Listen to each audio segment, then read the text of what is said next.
Seigneur, nous te rendons grâce pour cette opportunité que tu nous donnes de pouvoir échanger avec la jeunesse de notre pays. Ce soir, j'aimerais que nous puissions nous entretenir sur la question du péché. Aujourd'hui, nous vivons dans un monde 2.0, entre nouvelles technologies, nouvelles tendances et puis globalisation. J'ai rencontré des jeunes qui me disaient la dernière fois que le mode de vie d'aujourd'hui est tellement différent du mode de vie de la Bible que la Bible ne peut pas comprendre ce que nous vivons. Mais en réalité, la Bible est un livre étonnamment moderne. Le roi Salomon disait « Ce qui était hier, c'est ce qui est aujourd'hui, et ce qui est aujourd'hui, c'est ce qui sera demain, de telle sorte qu'il n'y a rien de nouveau sous le soleil. » La Bible, dans le livre de Daniel, tout le premier chapitre, nous parle d'une histoire qui est arrivée à 4 jeunes. Daniel, Azaria, Anania et Michaël. Ils étaient des Israéliens qui ont été déportés à Babylone. À l'époque, Babylone, c'était vraiment la première puissance du monde. C'est un peu comme si aujourd'hui on vous déplaçait et on vous emmenait à New York. Combien même que c'était des jeunes de bonne famille, mais quand vous prenez un Israélien, vous l'emmenez à Babylone, c'est comme si vous prenez quelqu'un, excusez-moi le terme, quelqu'un de Cotonou, que vous emmenez à New York. Il est complètement déphasé parce que là-bas, c'est la technologie. Dès qu'ils sont arrivés, le roi de Babylone a donné des instructions fermes pour qu'ils soient éduqués, afin qu'ils puissent comprendre le style de Babylone, le langage de Babylone, la gastronomie de Babylone et un certain nombre de choses. Les instructions du roi étaient tellement fermes que celui qui a reçu les instructions, la Bible dit qu'il est allé jusqu'à changer leur nom. C'est-à-dire, Daniel devait devenir Belshazzar et puis les autres, Meshach, Shadrach et Abednego. Mais le problème, c'est que quand on vous change de nom, en réalité, ça signifie qu'on vous change d'identité. Il était question qu'ils puissent avoir un nouveau style vestimentaire. Il était question qu'ils puissent avoir une nouvelle gastronomie, c'est-à-dire une nouvelle façon de manger. Il était question qu'ils puissent avoir une nouvelle façon de parler, c'est-à-dire un nouveau langage. Et aujourd'hui, quand vous entendez les jeunes d'aujourd'hui, ils parlent avec, bon, je n'ai rien contre, mais ils parlent avec les mecs, les kiffs, ainsi de suite. Quand vous voyez les jeunes d'aujourd'hui, comment ils sont habillés, ils sont pratiquement, il y a des pans entiers de leur corps qui sont nus. Quand vous voyez les jeunes d'aujourd'hui, comment ils écrivent dans le langage texto, ainsi de suite. Mais en réalité, ce que les gens oublient, c'est que c'est toujours l'inférieur qui se conforme au supérieur. C'est-à-dire que c'est celui qui a un complexe d'infériorité qui a tendance à se conformer à celui qu'il juge comme étant supérieur à lui. Maintenant, dites-moi, en quoi écrire correctement est-il inférieur à écrire dans un langage texto? En quoi parler correctement est-il inférieur à parler avec, dans un jargon tel qu'on le connaît aujourd'hui? Il y a des jeunes aujourd'hui, quand vous les invitez, ils ont honte de dire qu'ils veulent manger de la pâte noire ou de la pâte blanche. Ils préfèrent manger du shawarma et puis des choses dans ce genre. Pourquoi? Parce qu'ils ont envie de se conformer. Mais en réalité, je vais vous dire une chose, c'est que lorsque vous vous conformez, vous masquez votre potentiel. Regardons l'histoire de Daniel. Qu'est-ce qui s'est passé avec Daniel? Quand les instructions ont été données par le roi de Babylone pour que Daniel et ses frères soient complètement intégrés, assimilés au mode babylonien, Daniel a dit qu'il était hors de question pour eux qu'ils puissent se conformer. Celui qui a reçu les instructions dit, mais si vous ne vous conformez pas, quand le roi va vous voir, il va trouver que j'ai mal fait mon travail. Daniel leur dit, laissez-nous 10 jours pendant lesquels on va faire un test. Nous allons continuer à manger comme nous mangeons d'habitude. Nous allons continuer à parler comme nous parlons d'habitude. Nous allons continuer à boire ce que nous buvons d'habitude. Et au bout de 10 jours, vous allez voir ce que cela va donner. Et effectivement, le gars, il a fait le test avec Daniel et ses frères.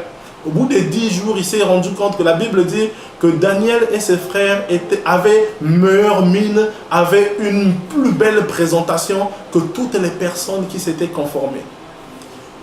Mieux encore, quand Daniel et ses frères ont refusé de se conformer, leur différence a frappé le roi. Pourquoi? Parce que le roi a trouvé qu'ils étaient plus intelligents, plus sages que toutes les autres personnes qui étaient à Babylone. En réalité, qu'est-ce qui se passe? Il se passe que le Seigneur a mis en chacun de vous un potentiel, un potentiel unique qui fait que chacun de vous est particulier sur la terre. Et ce potentiel ne peut se manifester que si chacun d'entre vous manifeste sa différence. Quand vous vous conformez au mode de vie des autres, vous masquez votre potentiel, vous bridez votre potentiel, vous bridez la personnalité que le Seigneur a mis en vous pour paraître comme les autres veulent que vous puissiez paraître. Mais quand vous paraissez comme les autres veulent que vous puissiez paraître, en réalité, quand on fait la même chose, on obtient toujours les mêmes résultats. Pour obtenir un résultat meilleur, il faut faire quelque chose de différent des autres. Et c'est là où, aujourd'hui, les jeunes d'aujourd'hui se trompent. La Bible dit dans Romains 12, au verset 1, « Ne vous conformez pas au siècle présent, mais soyez au contraire renouvelés par la transformation de l'intelligence. » Qu'est-ce que ça veut dire? Ça veut dire qu'autant faire se peut, assumez votre chrétienté, assumez votre vie chrétienne. Vous aurez un problème, tout comme Daniel, pendant 10 jours, la période d'adaptation. Pendant 10 jours, les gens ils étaient testés. Daniel et ses frères étaient testés. On regardait comment ils vivaient, les gens même se moquaient d'eux quelquefois. Quand vous arrivez, vous dites « je suis chrétien » dans un environnement où tout le monde est en style 2.0. Je suis chrétien. Vous ne prenez pas d'alcool, vous dites « je suis chrétien ». On ne va pas en boîte, vous dites « je suis chrétien ». Pendant 10 jours, les gens vont se moquer de vous. Pendant une certaine période, les gens vont vous trouver comme si vous reveniez de Mars. Mais au bout de la période d'adaptation, les gens vont découvrir votre personnalité et ils vont bien se rendre compte que vous êtes meilleur qu'eux. Ils vont bien se rendre compte qu'en réalité, votre mode de vie vous évite beaucoup de problèmes que eux, ils ont dans leur mode de vie. Il n'est aucune personne sur la terre qui n'ait pas de potentiel. Même la personne la plus pauvre, qui n'a rien, qui n'a pas de parents pour l'aider, la personne la plus démunie a quelque chose d'unique dans sa vie qui fait qu'en cultivant cette chose unique, il deviendra quelqu'un que tout le monde va respecter. Et la seule difficulté, c'est de pouvoir dénicher, découvrir le potentiel qui est en vous. Mais qui a mis ce potentiel en vous? C'est Dieu. Et si c'est Dieu qui a mis ce potentiel en vous, vers qui voulez-vous vous adresser pour qu'il vous dise ce potentiel? La meilleure chose serait de vous adresser à celui qui a mis le potentiel en vous afin qu'il vous dise quel est le potentiel qu'il a mis en vous. Mais le problème, c'est que personne ne peut s'approcher de Dieu dans une condition de péché. Personne ne peut s'approcher de Dieu et avoir un entretien avec l'Éternel s'il est dans sa condition de péché. C'est la raison pour laquelle la première étape à laquelle nous vous invitons, c'est de faire votre autocritique, de fermer les yeux, de baisser votre tête et de dire « Oui, je reconnais que par rapport à ma vie, je suis pécheur. Oui, je reconnais que je sais que mon mode de vie n'est pas conforme à ce que Dieu veut. Seigneur, pardonne-moi, lave-moi, purifie-moi, change ma vie afin qu'avec toi, que je puisse avoir une relation étroite qui me permettra de savoir ce que tu as mis en moi afin que ma vie prenne un nouveau départ. » Si tu as fait cette prière, notre Dieu est juste et fidèle. Vous allez voir, ça n'a l'air de rien. C'est une prière qui n'a peut-être pas grande importance pour vous, mais dans les cieux, la puissance de l'Éternel est déployée afin de pouvoir changer, transformer votre vie. Parce que le ciel n'attend qu'une seule chose, que vous puissiez lui donner la permission d'agir dans votre vie. Aujourd'hui, c'était la première partie de notre thème, le péché.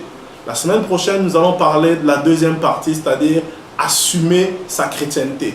Je vous mets au défi, durant cette semaine qui nous sépare entre les deux émissions, d'essayer de vous affirmer. Essayez de ne pas vous cacher. Essayez de vivre en harmonie avec vous-même. Et vous allez voir dans une semaine, le regard que les gens auront sur vous va commencer à changer parce que les gens vont commencer à voir le potentiel que Dieu a mis en vous. Pour terminer, je dirais, qu'en réalité, Dieu a mis en chacun d'entre nous un potentiel. Voulez-vous donner au Seigneur la permission d'agir dans votre vie? On va prendre rendez-vous pour la semaine prochaine, même chaîne, même fréquence. Que le Seigneur vous bénisse.